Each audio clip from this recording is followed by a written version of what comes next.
There we go. Hi, everybody. Tim and Neil are here. Hey, Tim So and Neil.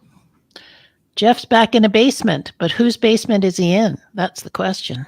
Any clues? Not really. It's in a very flat part of America. There's a clue. The planes. Oh, you just gave it away. Like airplanes. Yeah, right.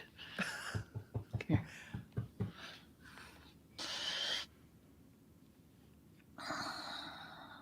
Okay. Come on, That's puppy. still Come on. working.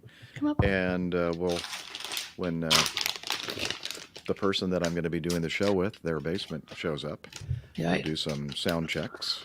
We actually don't know them. Jeff just found a basement somewhere and set Yeah. up.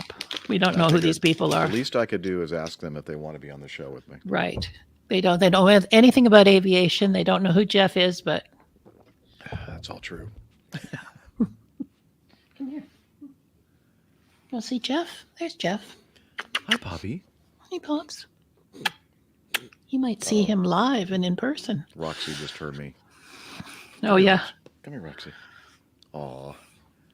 Is she black as well? Well, she was like jet black when they got her, and now she's kind of a gray mix. Yeah, Poppy's turning gray. It's a recessive thing in schnauzers that they get lighter as they get older. Yeah, In black schnauzers. You're a good girl. Nice. She could put her paw on me. Nice. Oh, thank you. I had a shower, so I don't need to be licked. Yeah. Yeah. Good girl. Yeah. Yeah. When I said Poppy, I must have sounded like I was talking to a dog. She said, "Oh, you must be talking to me." Yeah, there's that way that we talk to dogs that they're do something with our voice and make it high. Yeah. Okay. Okay. Okay. Because of her sheepdog, she's well, and poodles are kind of not small dogs either. The No. regular ones. Well, the whole thing with doodles was they supposedly bred them so they don't shed. Now, Poppy doesn't shed, but most doodles don't shed or don't shed much. Oh, here comes the homeowner. That was a clue. Hello, sir. Thank you for letting me use your basement. Do you want to be on a aviation show? Who are you again? Hey, stop. How are my mic levels for? Sounds to you good to at least? me. Okay. Sounds good to me. Is that just natural light there on your face? Yeah, that's looking out the sliding glass door to Okay, the cool. kind of the patio below the deck. Mm-hmm. No, okay, that's enough. see Tim that? Van Ram says your mic level is good. Good, thank you, Tim VR. Tim Virtual Reality. Well, it should be Tim RV actually, but can't you change You your name? thought Can't you change your name to Tim Ram Van? Ooh, that would be a good one. Do you see what Neil said? Well, off air she does. Oh, I say a lot of shit. Oh, You have headphones? Yep. Good. I'll show you where there to. he is! Surprise! Oh, look, it's a surprise. Nobody knew where I was and who I was going to be with today. And you plug them in to this first.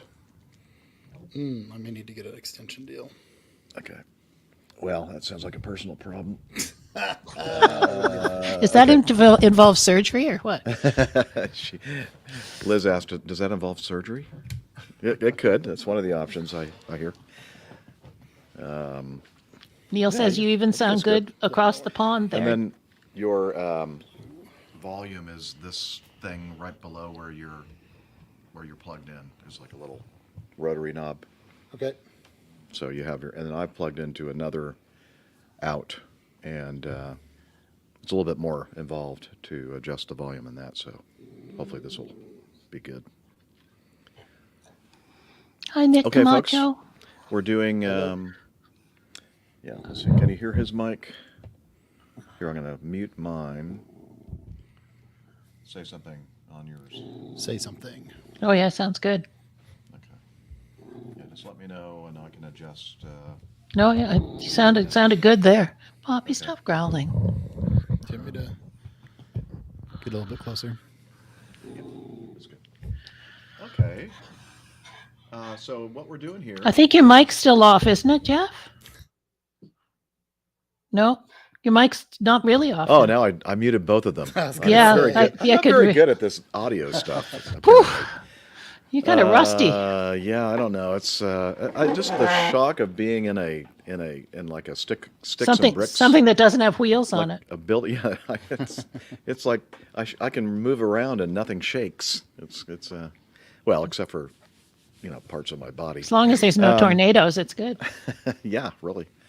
Weather's been really good here. We were noting earlier that because of the hurricane / tropical storm, depression, whatever, I think it's really made the weather here in Kansas and Nebraska and South Dakota. I was looking at the radar earlier, weather radar, and there were like no returns in any of those states. Wow. I think even North Dakota too. There's like completely nothing. Yeah, you Merkins are sending all that wet up here. Yeah, we're sending it to you Canadians. Yeah, right. We'll make it into beer. Yeah, okay. Hi, Micah. Sounds good. Okay, hello, Man Micah, so we're Mr. gonna- Neil Landworm, and we got a Tim VR and a APG show. That must be Liz. That's me. And good. So we're going to do about an hour, correct, gentlemen? Yes, we're Because gonna you've do got part one barbecue to short get one. to. We do. Yeah. We're having somebody prepare it for us. Right. And Nice. I suppose what we can do is I'll just hit the generic intro bed, what we use for when Radio Roger does the voiceover. Yes, yes. And then I'll just put the voiceover on top of that Okay. after the fact. So you want me to put the usual sort of, intro? Yeah, bit? we Yeah, can okay. do that like we're still in the Yeah. same Yep. Yep. routine. And then I'll say, thank you, Radio Roger. He's an award-winning blah, blah, blah. And people will go, huh? I didn't hear him. Something's wrong. Okay. But something is wrong, but it's not that. They're going out for barbecue to their favorite place that Jeff and his first officer, Brent, used to go to with Nick. Yeah. Delano Barbecue. Nick, you got to take a picture and send it to Brent so he's all jealous. Yeah. Yeah, we'll definitely do that. Super Fred Driver. Rub it in his nose. As it were. Yeah. Do you want to intro me now or on part 2? It's up to you. Let's do part 2. I'm not feeling all that great today. Okay. We will do that then. So let me get the this up. Do you want a TV tray over there for your mouse? No, I can do it. I can just use my leg. That's fine. Thanks. That would have been. Is one nearby? Yeah. Okay. Yes, please. I do, but it might get a little distracting. I'm sure you could. I'm going to take Nick Camacho and put him up here.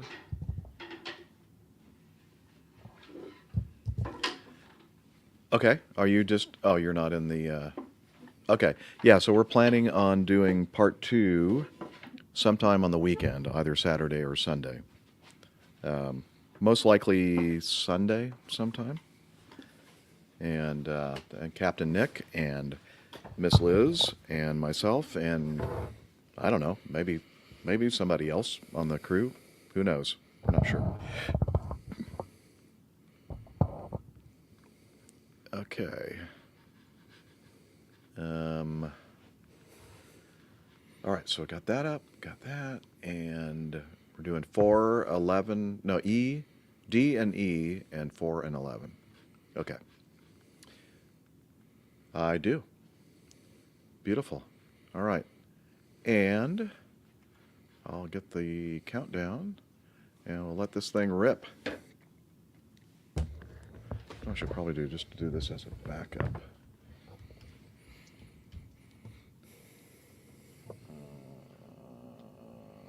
Okay. I don't want it played. There we go. All right, you ready? Yep. All right. Okay. Here we go.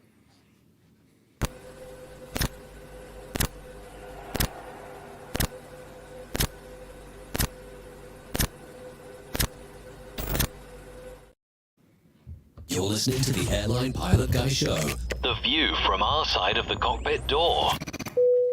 WAPG, it's the Airline Pilot Guy.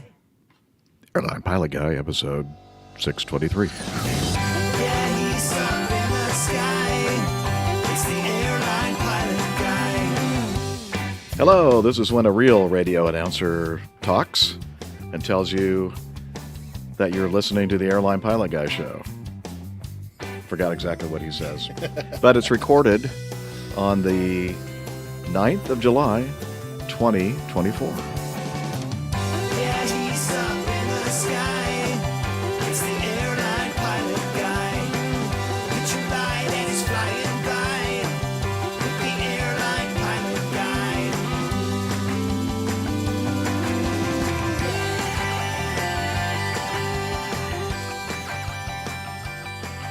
Oh, and then he tells us what we're going to be talking about today. We're going to be talking about aviation incidents, accidents, all kinds of, and then we're going to say clever things. So, get all settled in. It'll be for a change. Thanks, Liz.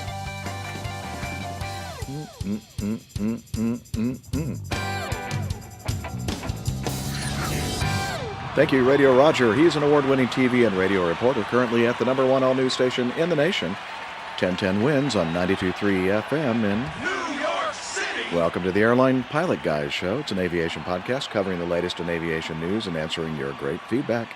I'm Captain Jeff, a former U.S. Air Force pilot and retired captain for 35 years at Delta. Well, I wasn't a captain the entire 35 years, but you get the picture. And joining me, like right here, right next to me, from his home studio in the air capital, low and slow pilot, A&P mechanic, old airplane enthusiast, and an engineer in the aerospace and defense industry. It's Nick Camacho. Hey, Captain Jeff. I'm glad you're able to stop by and we can spend some time together here. Yeah, me too.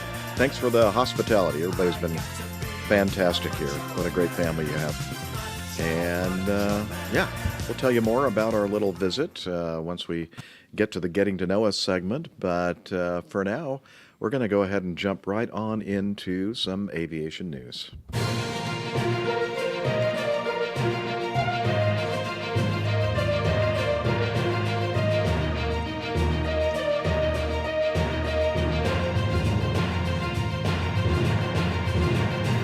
Stand by for news. Alrighty, we're going to start with this. The last show was the news segment was mostly Southwest Airlines things happening, and so we gave them a little break on the fourth news item last week. It wasn't Southwest, but yeah, they're back. They're back on the news. And this is an incident that occurred up at Main Man Micah's home airport in Portland, Maine. And let's go ahead and play some video and see if I can find that here. Go back to this. And yeah, you can. Yeah, that's. But I think if I do this, it'll start playing the correct one. So let me see what happens.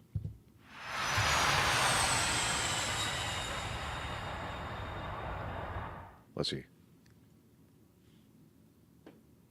Oh, that is Bradley. United 325, contact departure. Well, forget that. Yeah, 375 switching. Okay, hang on. I see it now. I didn't skip enough of my slides in my keynote, sorry. Okay, and let's let this video rip from Bass Aviation. Real Aviation Communications. All right, we're seeing the Portland International Jetport, Portland, Maine. 0931 Zulu. Portland Town Approach Control, hours of operation are 0545, advisory frequency 120.9er. Runway 1129er is closed. Runway 1836 is noise sensitive. For information or clearance, contact Boston Center on 128.2. Portland CTAF, Brickyard 3516, we pushed off 1 Bravo, making a right turn onto a right, then a left on an Alpha, right across 29, over to departure into 36, Brickyard 3515, Portland. CTAF is a common traffic Portland advisory. CTAF, Brickyard 3515, crossing closed runway 1129 for 36 departure. At Charlie. At Charlie, departure. Okay, Southwest Boeing 737 performing flight 4805 from Portland to Baltimore took off from a temporary closed runway with vehicles on it that were able to get out of the way on time. Traffic, Brickyard 3616, taking runway 36. Portland traffic. Port area traffic, Brickyard 3615, taking off runway 36, Portland traffic. They're doing it textbook. Southwest, are you on frequency? Portland track, Brickyard 5760, trailing at Southwest, taxiing to runway 36 via Charlie, crossing 2911 at Charlie, Portland traffic. Brickyard 5615, Portland, runway 36, 2.3, climbing 10,000. Brickyard 3516, Boston Center, you are radar contact, climb and maintain flight level 280. Flight level 280, Brickyard 3615. 3516, it's an early morning. Flight level 280. Center Southwest 4805. Southwest 4805, Boston Center. Yes, sir, on the ground of Portland will be number 1, runway 29 for departure. Roger, standby.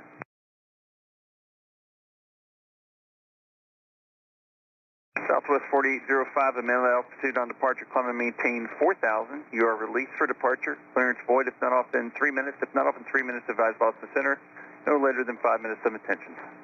Copy that, change in altitude to 4,000 feet, void 3 minutes, we're ready to go.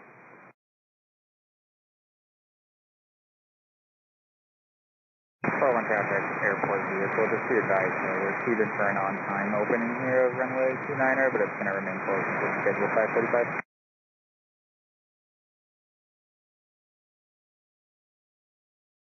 In the Southwest, pulling on to 29, if it's still closed, I do have a vehicle on the runway currently. In the Southwest, pulling on to 29, just so you know, there is a vehicle on the runway still when it is closed. He's not listening. I tried warning him. Boston Center, Brickyard 5760 is number 1 at runway 36 for departure at Portland.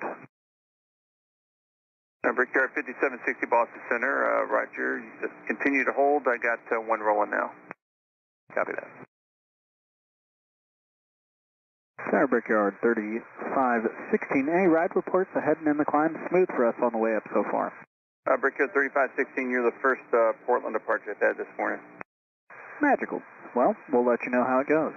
All right, thanks. Center Southwest 4805, 1.254,000.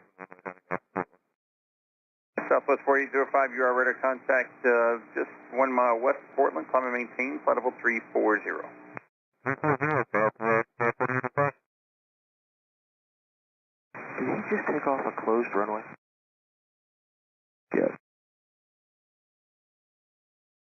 Good morning, Portland Jetport Air Traffic Control Services is into 0545 local class Charlie airspace is in effect. It is information Romeo is.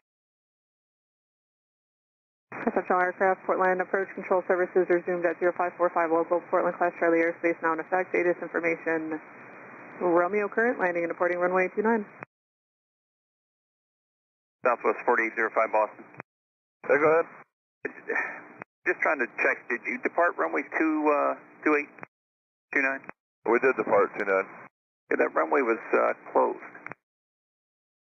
I thought it opened at 45. There was no markings there anywhere. Right, it did open at 45, but you departed at 42. That's not what we're showing, but okay. Boy. Okay. FAA says Southwest Airlines departed on a temporarily closed runway on Tuesday, June 25, 5:45 a.m. Airport vehicle left the runway just before the plane began its takeoff roll. And that's why this is an important thing to talk about. And that's the reason it's been investigated and reported and all that. Now, Main Man Micah, you said that you have talked to some of the controllers there, and I'm getting the impression from what you're saying is that they didn't think it was that big of a deal. However, let's see. So he said, I spoke with 3 controllers from Portland, talked about it. They kind of laughed at the situation because it was 2 minutes before the runway was due to open, which is true.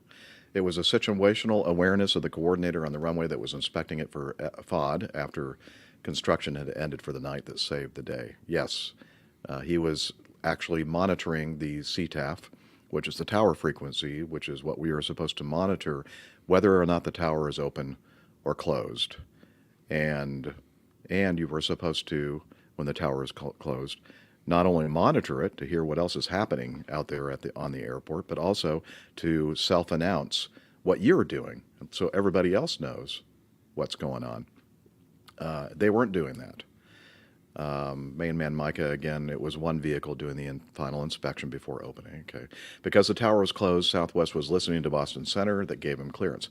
Yes, but that is not an excuse because we have procedures for. We have 2 radios. One radio should be always on the CTAF frequency, listening to what is happening on the airport, and the other radio on center. So you use 2 different radios, but you're both listening to both of them at the same time to pick up on this type of thing. It's kind of pretty clear to me that the Southwest crew either was on the wrong frequency thinking they were on CTAF, and maybe they were making announcements telling people about their position and everything else, maybe on the wrong frequency. But they certainly weren't doing it on the CTAF frequency as they were supposed to. So I'm sure that the investigation will continue. We'll find out exactly what their excuse might be for not monitoring or self-announcing on the CTAF. And so it's only 2 minutes before the runway opens. What's the big deal? Well, if that inspection vehicle hadn't been monitoring and wasn't aware that Southwest was about to take off on that closed runway, it could have been a big deal, very big deal. So that's why we're talking about it. What do you have to say? I know that most of the flying that you do, Camacho, well, probably most of the flying you do is at tower-controlled airports, or maybe half and half? About half and half. Okay. Yeah, my home airport is a uncontrolled airport. And it's, so you're right? They have multiple radios, and that's common all the way down to like Cessna 172s. My airplane has 2 radios, very common. Any airplane that's capable of doing any sort of instrument flying is generally going to have 2 radios, because you're going to be, when you're in, not only when you're getting ready to take off, like in this scenario, but when you're in flight, you're going to have to continue monitoring your controlling frequency while you're picking up weather or doing other things. I was trying to figure out why he was not responding, and he must have just been on the wrong frequency, because Boston Center is not a controlling agency for that airport. So this, I mean, I could see it being a little weird here because of the timing. You know, it was 2 or 3 minutes from when it transitioned from one mode of control to another. You know, but if you think about like sometimes when I flew in San Luis Obispo, that tower closed at 8 p.m. I think, and so you could be flying, you could be flying in there at 10 p.m. And have no controlling authority other than the CTAF. Mm-hmm. Or in the summer, it would still be light out, so you could still have airplanes in the pattern doing training or touch and goes, and if you're listening to the center or the approach controller only, it'll result in a poor situation. Yeah, because you just don't have the situational awareness that Right. that is necessary for safe operation of flying. And now I would say that the other thing that I think is going against the Southwest crew, let's just say, when he kind of commented when Center said, the runway was closed until 5:45, and then he said basically, well, we didn't take off till 5:45. Well, if that is the case, that's when ATC services resume at Portland's jetport. Then they would have waited to get clearance for takeoff on that runway, right? But they didn't. They just took off on their own. So I don't know. That's not really a good argument in my mind. That we didn't think we took off until 5:45. Well, again, if that's the case, they would have heard that announcement by tower that we heard on this recording that AT's air traffic control services have resumed at 5:45 a.m. or whatever the Z time, 9:45. So they clearly weren't listening or taking the time to make any kind of. Again, the only thing I can say is that maybe they were transmitting on the wrong frequency that they were taking off, and that might be maybe the only excuse they're going to have in this. Yeah, and so Main Man Mike made a couple more comments about Boston Center clearing them to take off. Boston did not clear them to take off. Yeah, so that's an important distinction, is that Boston Center is not controlling the airport. They are clearing them to, I don't even know what the right verbiage is. They are giving them a window to enter flight so that their IFR flight plan aligns with the air traffic system. Right. That's all the airspace above the airport that they control. And once they have taken off from the airport, now Boston Center is actively controlling them. Right. But there is no clearance by the center to give them takeoff clearance. That's the tower's authority and or piloting control if the tower is or your closed. pilot authority in an uncontrolled environment. Well, one thing that is interesting, though, to Micah's point, is the that center controller, I would think, would have the NOTAMs available to him, or they'd be baked into their system somehow. So it is a little weird that he gave them a 3-minute void time to a runway that wouldn't be open by the time their void time came up. Well, again, you could argue, well, it's not really their, it's not their job. It's not their responsibility for which runway the airliner is going to use, or the airplane, the flight's going to use for takeoff. That's on you. Yeah. And they're just concerned about that space, slot for them to fly up into in the airspace. And it's not really unusual, honestly, in my experience, especially these early morning departures, to get a 3-minute void time. Really not. Yeah. So let's see, what did Super Fred Driver have to say? That's not technically a takeoff clearance. Right, it's not. It's not at all a takeoff clearance. IFR release, that's the word. It's an IFR release, void time. Yeah.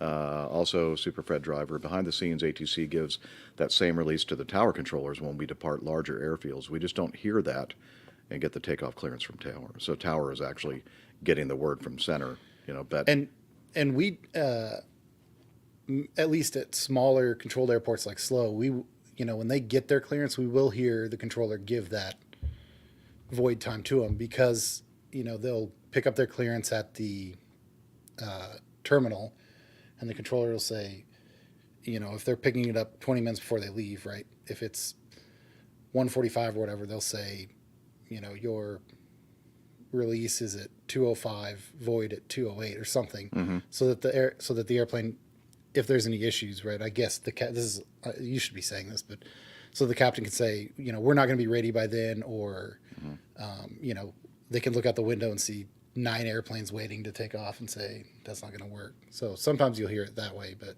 yeah, a lot of times the controller. Well, Neil asks. Here we go. Oh, okay.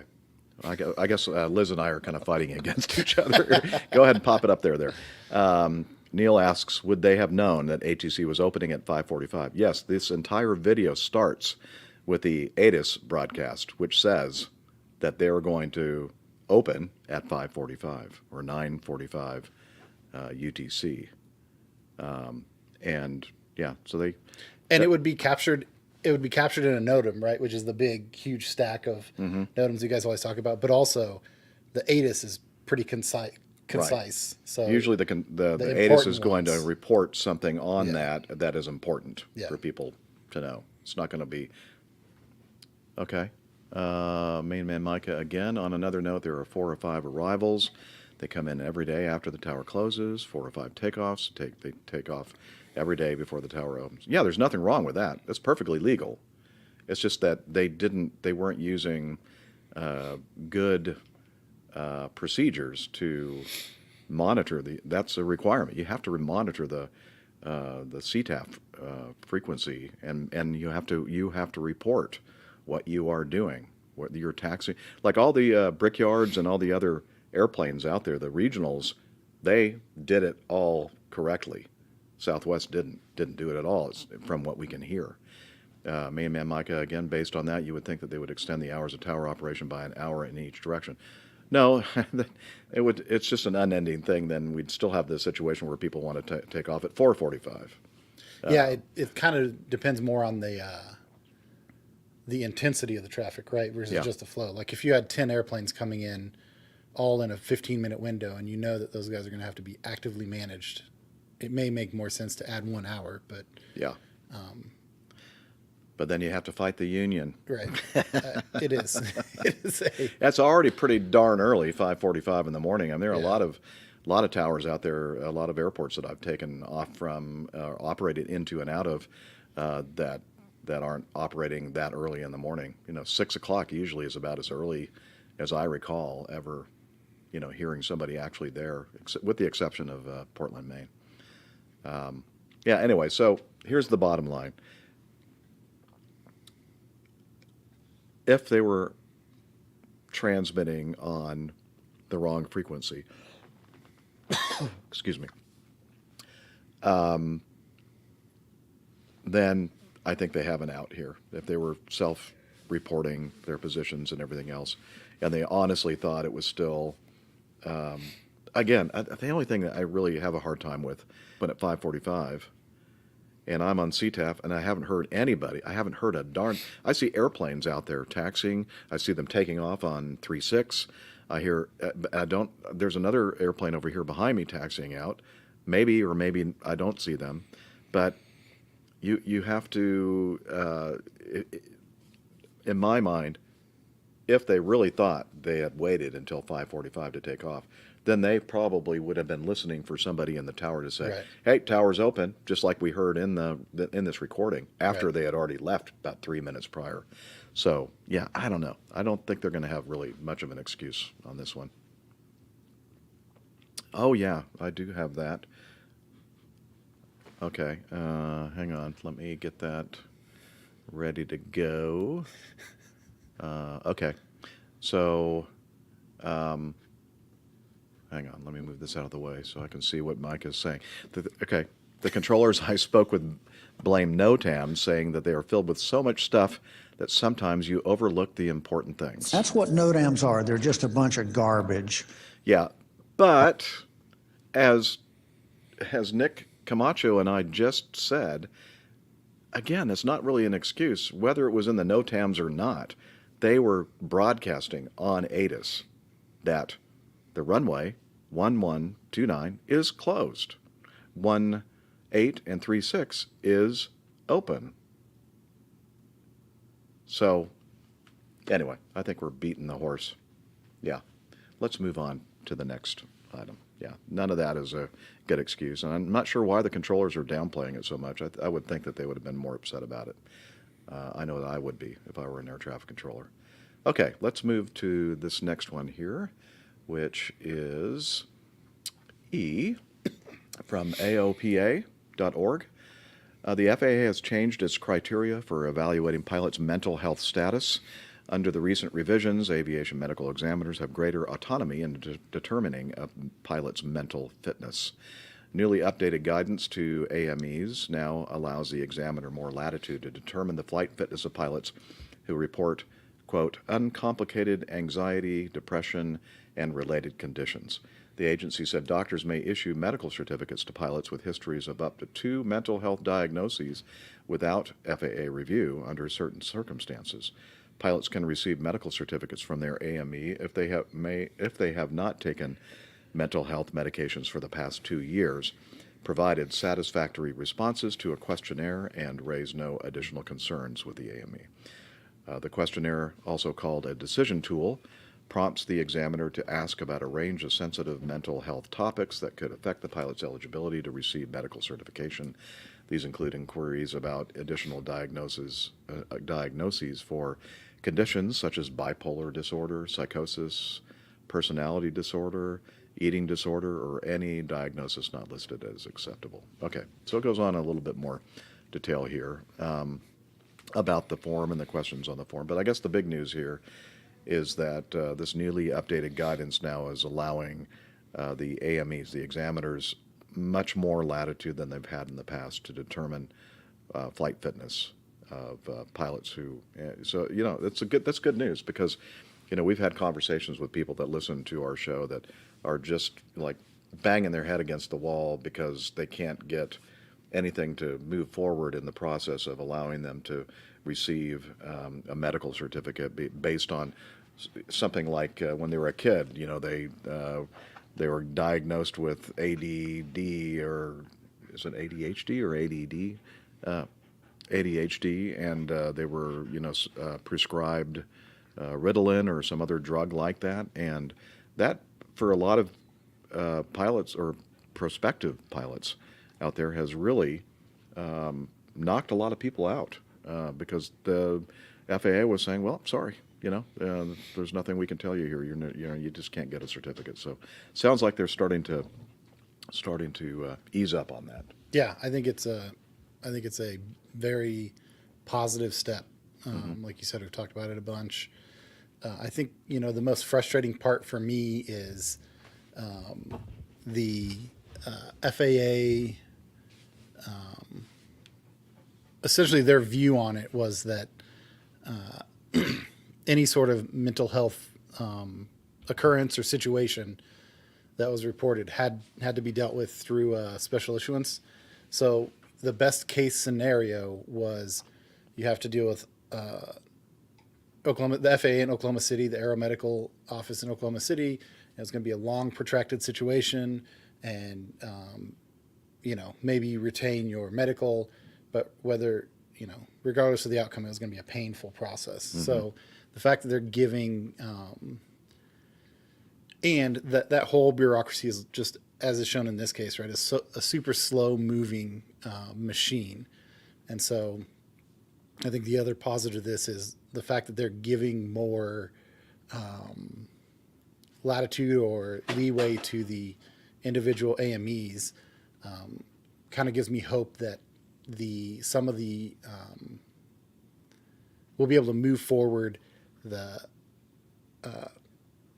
how the FAA handles these situations, because those AMEs will have a more modern view of how to treat it and how it affects a pilot in terms of their flying job versus the FAA's arcane view on it, which is from like the 1800s. Long before we even before had men airplanes even existed, flying machines. Yeah, it's crazy how long they've been around.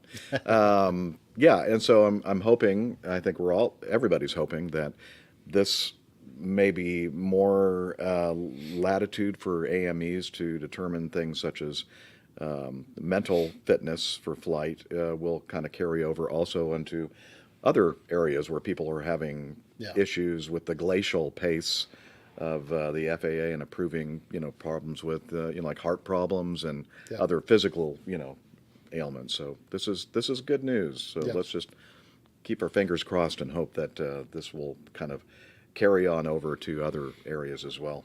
Yep. All right. Let's do getting to know Nick Camacho, and maybe some Captain Jeff too. I don't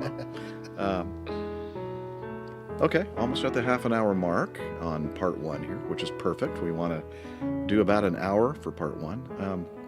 Okay, getting to know us is that part of the show where we kind of get all caught up with what has been happening with the crew. And the crew today is producer Liz in the background and Nick Camacho sitting to my left here in this beautiful home in Wichita, Kansas. Yep. I'm sitting right next to him. Perfect. This is a great place, yep. And I'm so happy that I was able to arrange my my routing from up in Canada to go into Branson, Missouri, leaving tomorrow. And I especially appreciate the fact that if I had left today, I would have encountered for sure some of that residual effect of the thing named Beryl, the hurricane, and then tropical storm, tropical depression, and then whatever. But somebody else is here with us as well. If you're watching the video, her name is Roxy. Hi, Roxy. Oh, yeah. She's a little more engaged today than she normally is. I'm by myself. Yeah, so she's become my best friend here. Sorry, Nick. Yep. It happens. Anyway, it happens. So, tell everybody what you have been up to. Well, so I think after the last time we recorded, we hopped on an airline, my whole entire family, not just me this time, and went out to California, visited the Central Coast. And so this is, my older son was born out there, and we moved back in 2017, and he hasn't been back out there since then. So this is his first time back out there since he was about 3 years old. And my younger son has never been out there. So I can't imagine that he would remember much about that at 3 years old. No, right? He remembered, he had a few small memory, flashes of memories of things, but couldn't remember anything that even towards the end. So he had a lot of fun. I spent a little bit of time at work, but we also did a lot of vacation-y type of things, touristy type of things. We got out there on Friday afternoon. Saturday we went to the Warbird Museum, visited Bessie's Biscuit Bomber. Cool. Looked around. My older son is a big Top Gun fan, and we have an F-14 there at the museum, so that was the first time we got to see an F-14 live and in person. They also have a, would it be Lieutenant Jeff Scooter, T-37 there. It's painted up it's not a trainer scheme, but it's a attack scheme, like an A-37 scheme. Like an attack, But back from your... But it's actually the trainer model, right? The trainer Not model. with the centrifugal flow engines on it that are good for grinding up ice. And they produce a little tiny bit of residual thrust. As opposed to that's what makes it a good trainer, right? The AT-37 on the other. Yeah, well, that's probably true. The AT-37 though, with the T-38 engines, the General Electrics, I think. Get up and go a little bit. Yeah, that gets up and goes. Yeah. I've never flown one myself, but it's got to be better than that pig of an airplane, the T-37. But as you said, it's perfect. The T-37 is perfect for, the role of the initial basic jet trainer. And cool. It was a good jet. Yeah. So we did that. Then we went to the beach in the afternoon. Nice. They eventually went to the beach, I think, a total of 5 times throughout we were there for about a week and a half. So we visited the beach 5 times. Really, and that water is probably really nice and warm, like probably close to 90 degrees. Oh, my gosh. They didn't care. It was brutally cold. It's always brutal. Yeah. Yeah, especially up that far up the coast. Yeah. But even around the L.A. area and Orange County, I mean, it's even in the summertime, that water is not warm. Not like the Gulf of Mexico. Right. Nothing like the Gulf of Mexico. Yeah. Yeah. So then we went to with some of my airplane friends and their children, we went to a water park on Sunday. I went to work, and the kids and my wife went back to the beach on Monday. On Tuesday, we drove up to Monterey, up by Salinas, and went to the aquarium. So that was a lot of Nice. fun. They've got Great- a great world-class aquarium up there. Yeah. So that was about a 2-hour drive each way, I think. Did you see any sea otters in the water at all? Not in the aquarium, of course. You No, probably saw they've them. got the barge out there in kind of the bay. Yeah. And then let's see. So that was Tuesday. Wednesday, Cannon and I went deep sea fishing. So Ooh. that was a lot of fun. It started out a little touch and go there for a bit. As we left early, like 7 a.m. And as we're going out, they were saying, well, it's really rough today, so we're going to have to go to an alternate location. We're not going to be able to go to the place we usually go. So we trudged along for almost an hour and a half before we got to a place where we could start fishing. It was really rough. It was pretty chilly. It was a foggy morning, so it was pretty chilly. But once we got fishing, we each caught 4 fish. Oh. So had a lot of fun. Cannon had a lot of fun. I had a lot of fun. And then they cleaned and filleted the fish for us. Oh, good. So you got to eat the fish. Yep. And then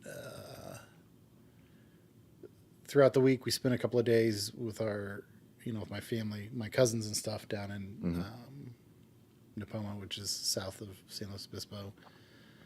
And then on Thursday, we went to the farmers market, which is another kind of fun thing. They have a really big and popular farmers market.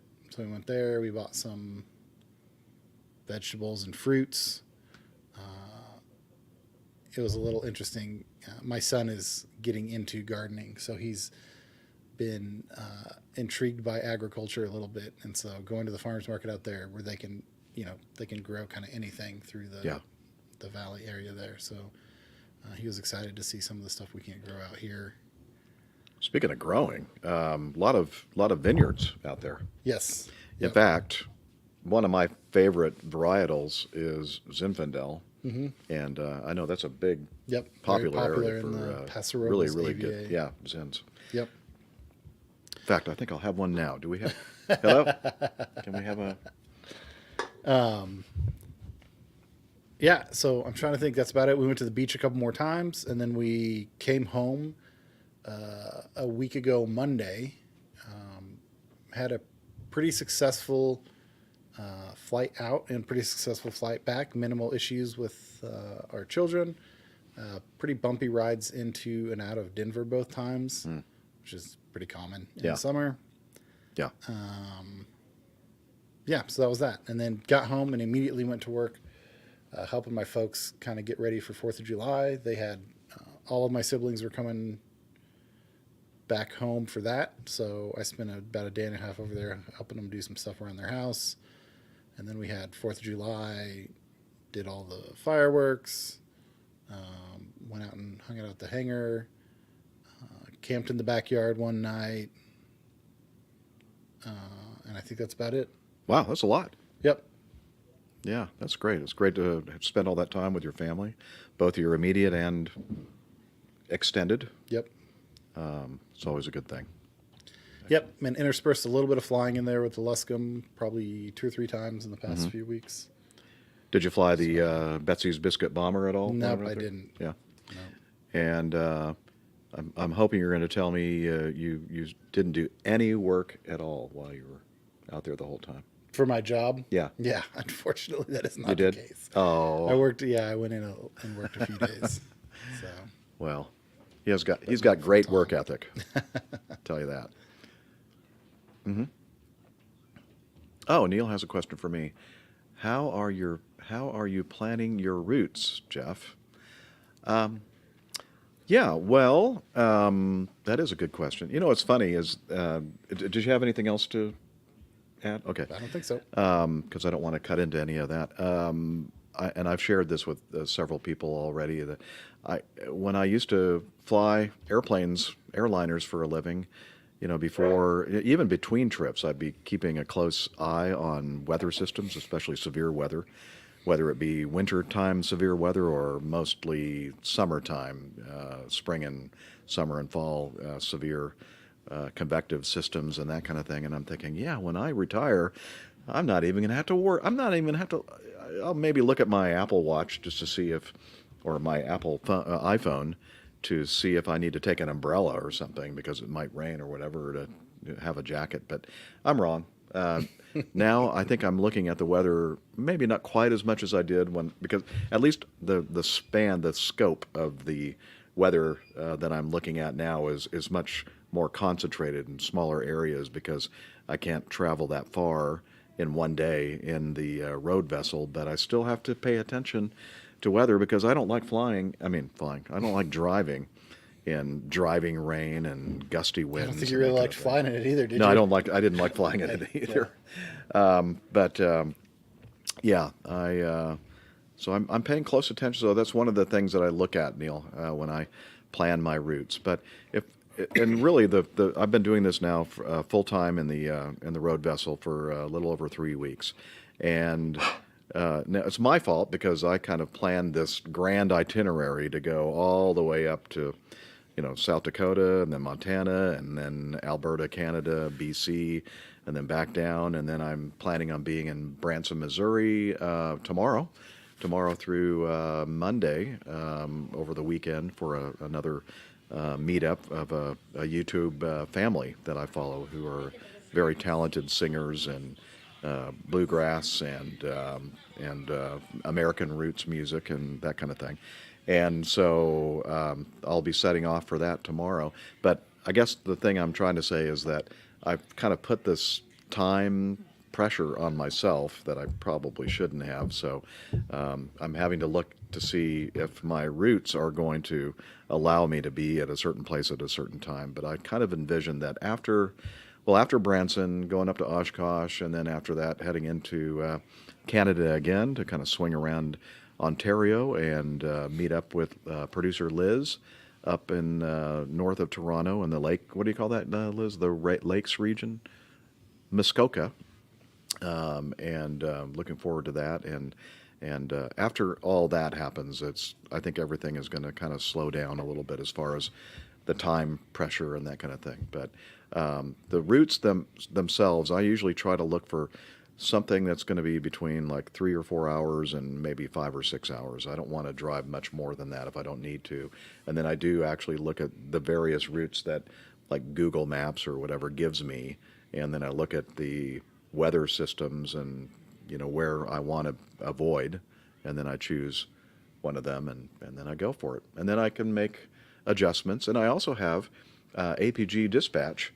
Our dispatcher, Liz Piper, she's not only the APG producer, but she's also my dispatcher. And so I've already called upon her a few times to help me alter routes when necessary. Like, for instance, I think, oh, yeah, that's right. I haven't talked about it since the last show, right? I was going to meet up with the one of our APG community members in Sioux Falls, or did I talk about that on the? Okay, all right, never mind. Okay. Yeah, that's right. Okay.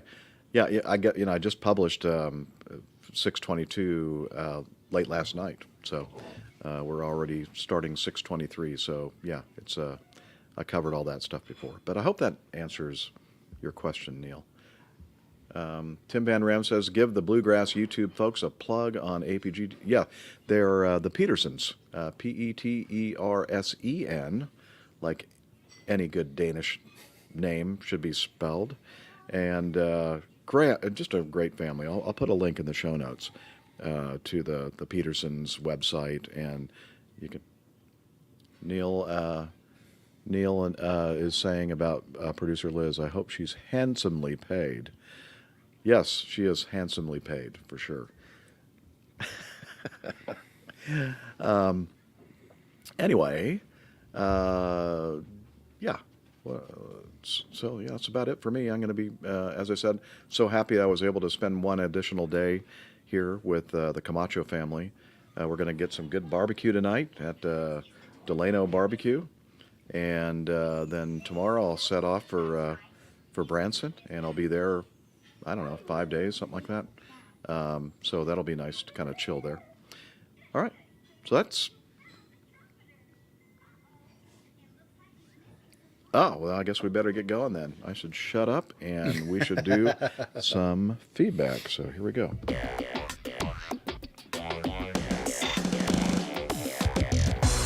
Captain. Incoming message. Alrighty, where did it go? Oh, here it is. Trying to find the window. We're going to start with this one from Sam Dawson. And he sent a link to a YouTube video. Excuse me, I have a little bit of a chest cold going on here. And anywho, let's see. So it is a mass aviation video, and it's something that happened up in Teterboro, New Jersey, just north of Newark. He says, APG crew, yikes. I don't know if anyone else sent this in. Interesting listening, he says, with quotes. And for those who don't view the video, the excitement doesn't end after the pilot lands. Okay, let's go and find this and select the correct video this time, I'm hoping. Yeah, here we go. And do you have us in the... Okay, great. Here we go. That's aviation, real aviation communications.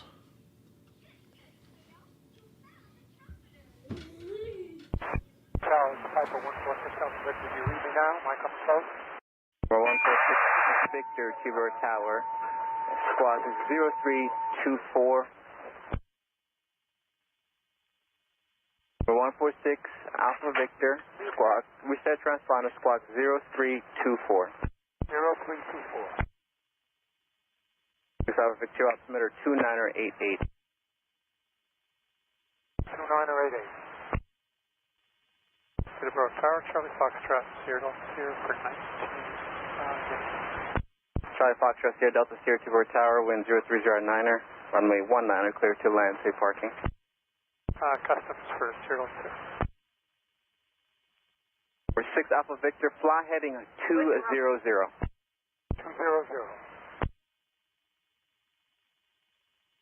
6 Alpha Victor, verify flying 200, turn to right, fly heading 200. November 2, Charlie Foxtrot, turn right, when able, contact ground point 9er. Ground point 9, go to the Pacific. 6 Alpha Victor, climb, maintain 1,500 immediately. Is that me? 46 Alpha Victor? 146 Alpha Victor, you have to pay attention or you have to get out of my Delta. Climb and maintain 1,500. He's at 500 feet right now. 146 Alpha Victor, you're making a left turn. We see you making a left turn. Continue your left turn all the way around, heading 190. You are descending. You have to climb. Charlie Foxtrot, Sierra Delta Sierra, traffic 1 o'clock and 2.5 miles is a Cherokee at 600 eastbound. Alpha Victor, turn immediately left, heading up 200, immediately. I'm turning that way right now. Alpha Victor, you have one more time to get this right or you have to get out of this airspace. Yeah, I'm turning that way now. At Tower, Phenom 420, Tango Juliet. Checking up. 420, Tango Juliet, Teterboro Tower, wind 007, runway 19er, clear to land, safe parking. To land 19, we are going to Signature West, 0 Tango Juliet, Palmer Meridian. Tower Rock Stage 4031, home short 24 rate. Roger, sir, stand by. Monitor the frequency, please. 6 Alpha Victor. 6 Alpha Victor, I need you to turn right, please. You're going towards my final on the runway 19er, so fly heading 200, please, for now. For 6 Alpha Victor, Teterboro Tower. That's Teterboro. 6 Alpha Victor, you see traffic is show final runway 19er citation. Do you have that traffic in sight? I don't. He's behind me now. I have him in sight now, yes. I got him. 6 Alpha Victor, Roger. I need you to climb to 1,500. 6 Alpha Victor, climb to 1,500 and turn left. Fly overhead midfield at 1,500, please. Charlie Foxtrot, Sierra Delta Sierra, turn right on Juliet, contact ground point 9er. Juliet over ground. Turning downwind now for 24, is that right? 6 Alpha Victor, negative, sir. Fly the heading we told you to. Alpha Victor, stay heading.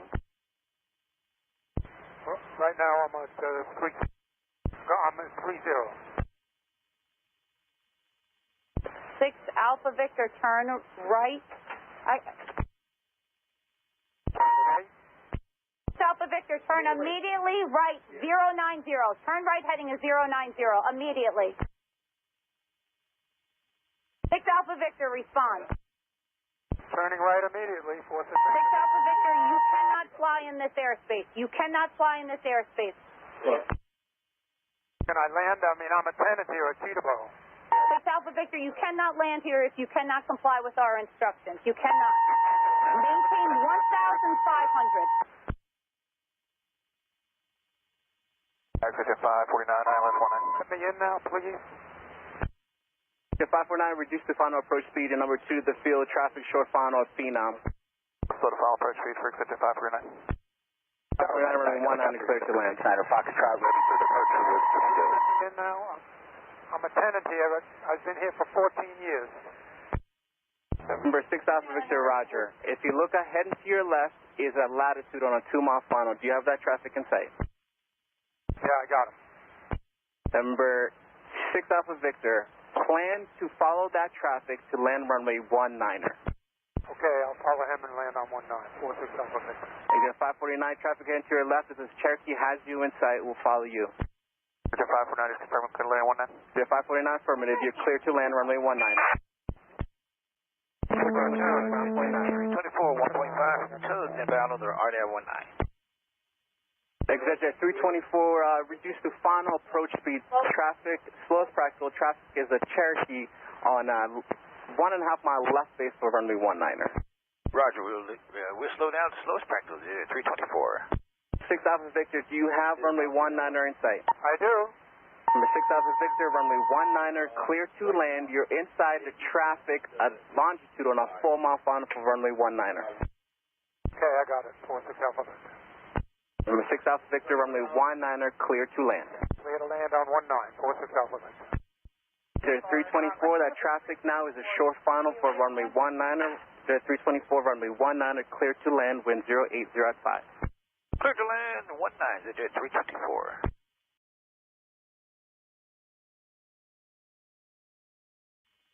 November 6 Alpha Victor, turn right on Echo. That's the first taxiway right there. Turn right on Echo. Contact ground point 9er, 121.9er. Number 6 Alpha Victor. 121.9. Playing the ground. Thank you. Sir 549. Hold your position, please. We'll hold for this guy. Bridge 549. Yeah, he's with the desk. Teterboro ground. This is Piper 146 Alpha Victor. I just landed at 19. Got off at Echo, and I'm going into Signature West. And 146 Alpha Victor, make the right turn on Gulf and hold short of runway 24. Turn on Gulf and hold short of 24. 46 Alpha Victor. I don't believe this. The plane doesn't stop. Again? 6 Alpha Victor, what are you doing? 6 Alpha Victor, why are you crossing my runway? Fix the brake. I'm going across. I'm sorry. 6 Alpha Victor, hold your position right now. 6 Alpha Victor, hold your position right now. Put in the emergency brake on. Put the emergency brake on and hold your position and let me know when you're ready to talk to me. I'm ready to talk to you. I don't even believe this. 146 your phone number down? It's going right in here to Signature West. 146 Alpha Victor, stand by. 146 Alpha Victor, possible pilot deviation. Advise when you're ready to copy down a phone number. 146 Alpha Victor, advise when you're ready to pilot deviation. Go ahead, you can read the number. 146 Alpha Victor, 201-462. 5309. Read it back to me so I can make sure you got the right number. 201-462. All right, I'm waiting for a phone call. Continue Papa to Signature West. I'm sorry about got this plane from Cornwall and the brake systems don't work. I don't even believe it. Unfortunately, no excuse is good enough. Continue Papa to Signature West and give us a call. Teterboro ground, Teterboro 99, do you still report? Teterboro 99 affirmative. Go to Signature West, follow that Cherokee to the ramp. We need him to give us a call ASAP. Copy.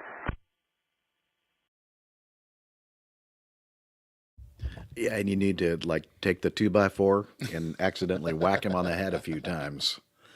Oh my gosh. What a mess that was. So I don't know if this gentleman, maybe things were a lot, not quite so busy back in the 40s when he used to fly into Teterboro in his Cherokee or 50s. It sounds like he was elderly and not quite proficient in doing the proper procedures to fly into Teterboro.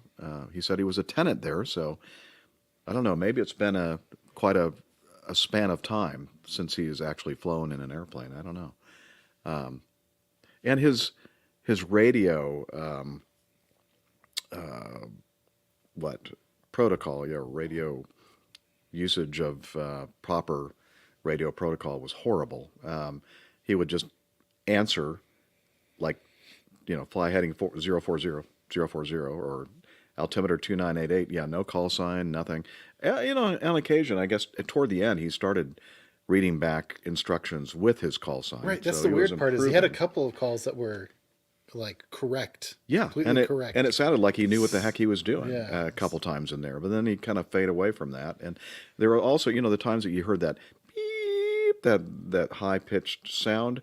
He was talking when they were talking at the same time. That's what happens when two people are transmitting at the same time. Two or more people are transmitting at the same time. So I think that there were a lot of the problems with this that was part of the factors to him not understanding what he was supposed to do, and the controllers wondering what to do with him and that type of thing. But I don't know. Super Fred Driver says in our audience, the male controller did a good job of calming down the situation despite the pilot not listening well or following instructions. He never lost his cool.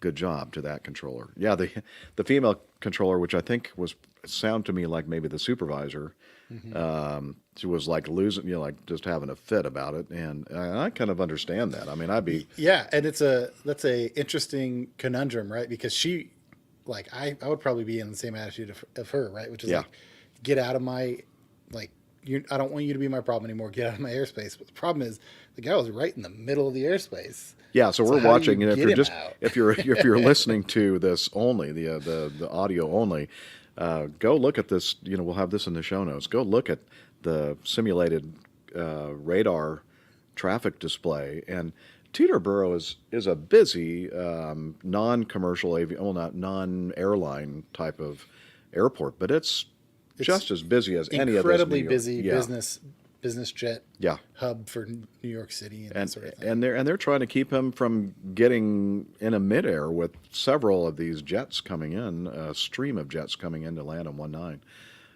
What a mess! And what could happen to him?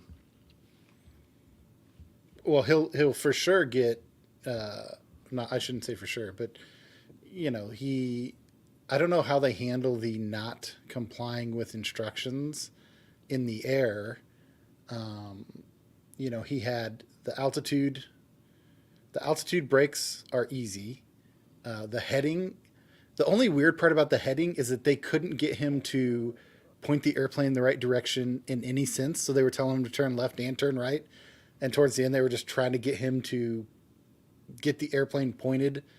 He was going basically 030 to 050 most of the time. They were basically trying to get him to point the airplane the opposite direction of where he was going. Mm-hmm.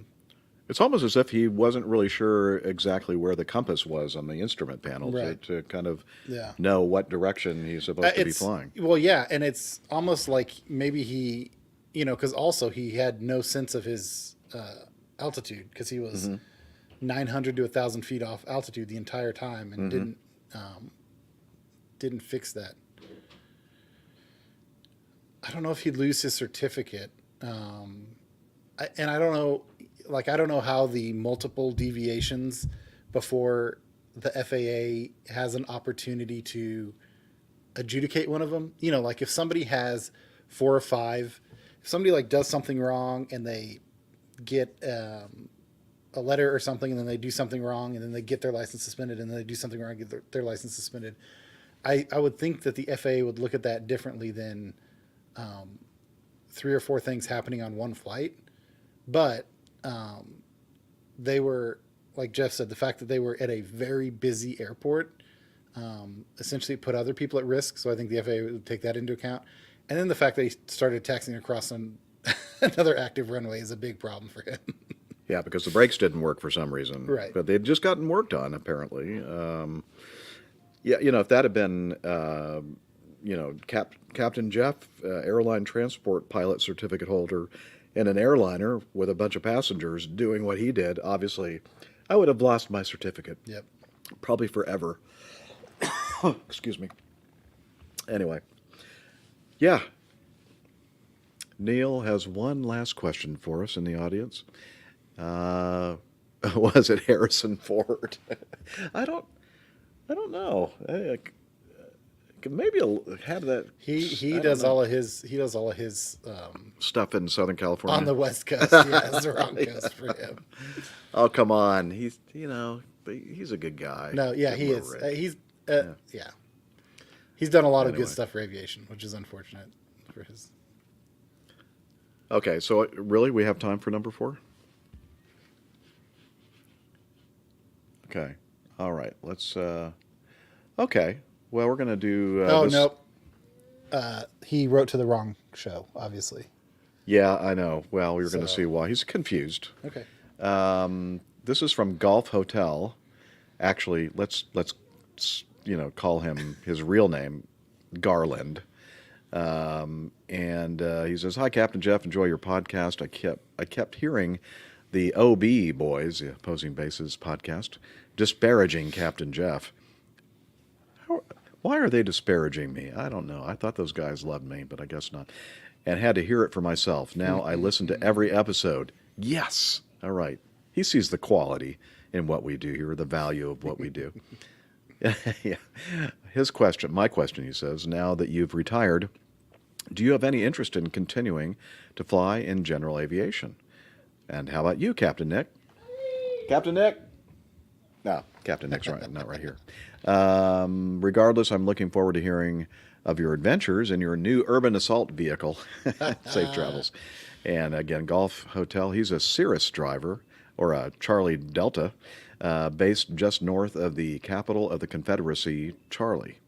So there were a couple of capitals of the Confederacy, but I'm thinking probably Richmond.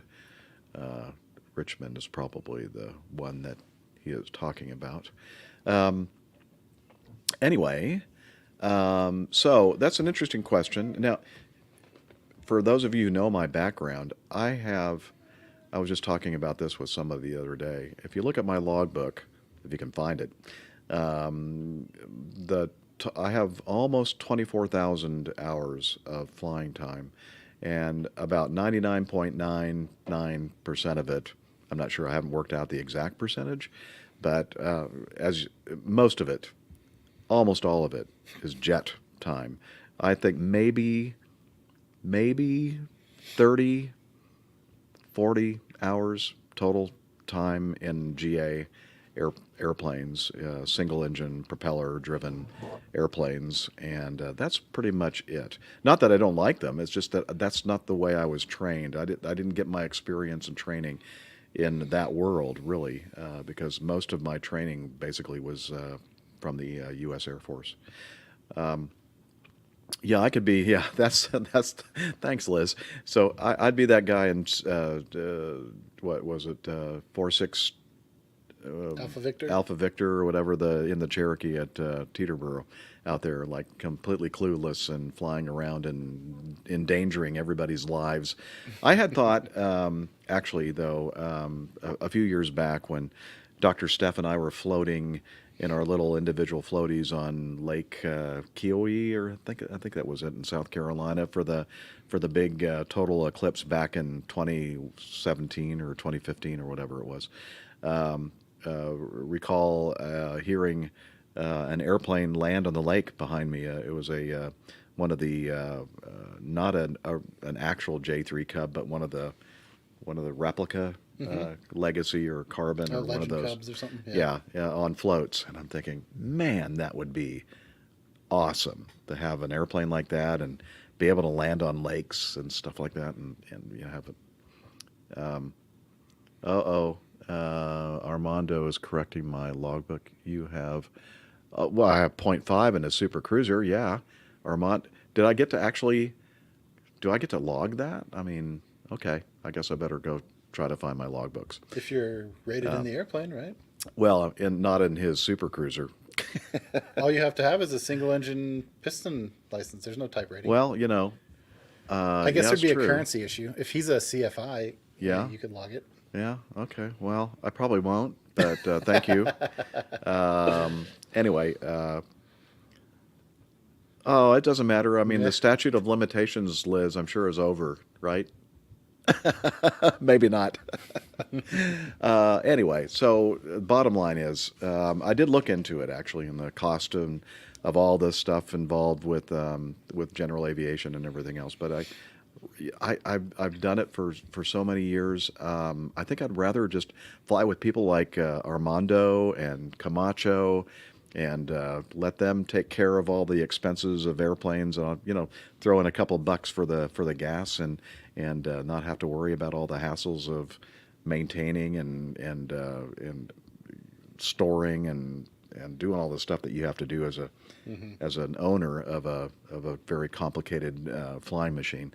Yeah, but I might change my mind. It's only been 6 months to a year, since I've really actively flown. So I might, as the further I get away from it, the more I might, be bitten by that bug again, and yearning to go up there and